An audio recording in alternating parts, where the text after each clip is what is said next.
I wake up early. I crawl to the gym and then to the hospital. There, I tell a few people who do not know they have cancer that they do have cancer. Most of who already came in anticipation because, of course, the name of our cancer center kind of gives it away.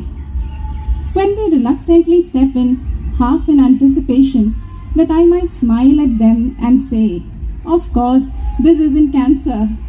Don't you worry.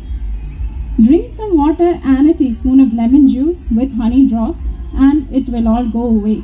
Yet, I sit there and smile at them and say, "Yes, this is cancer and we are going to cure it together. Go sleep well at night and come back to me when that scan and this test is ready so that we can make a plan of how to walk forward and get ahead of this." They step out of the room, some heavy at heart and some hiding it quite well. And quite often, a daughter or a father comes back in a second later and asks, "But doctor, what stage is it?" Because they couldn't believe me when I said it seemed like we caught the disease early and we can cure it all. A number. "What stage is it?" they ask again. And I tell them the stage, although stage is just a number, more often than not. The statistics and the 5-year survival curves that run in my head when I answer that question, 1, 2, 3, 4. That's all we need to hear. I get up early and I crawl to the gym with half-shut eyes and I wake myself up on the treadmill belt going round and round, while she comes in with a swing in her step and the confident head held high as she pushes the bench press like she was the last warrior princess who would save this world from burning down to ashes and dust.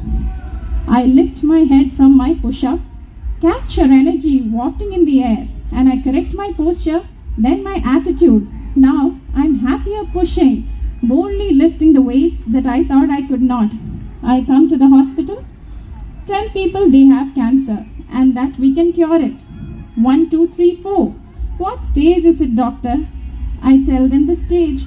They walk out slower, not knowing what to do with that number they were just handed over.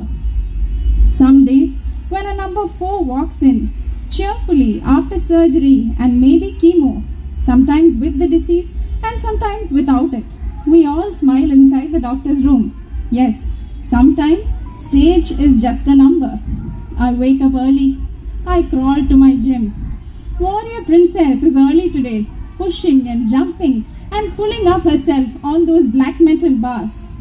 My panting breath calms down as I see her push, and I push myself to do better.